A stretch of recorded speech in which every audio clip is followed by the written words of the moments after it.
കമ്പകുട്ടിക്കേറി കാണാൻ പോയവരൊക്കെ പറഞ്ഞ വടം വലി കണ്ട.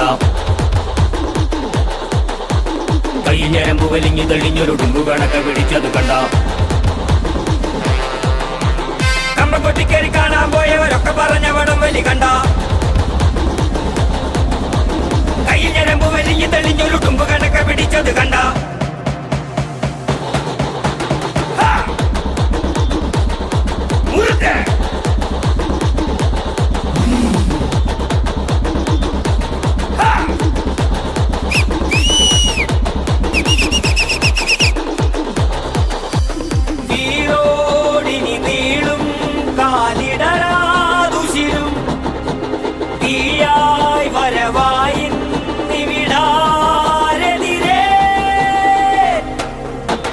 കമ്പകുട്ടിക്കേറി കാണാൻ പോയവരൊക്കെ പറഞ്ഞ വടം വലി കണ്ട.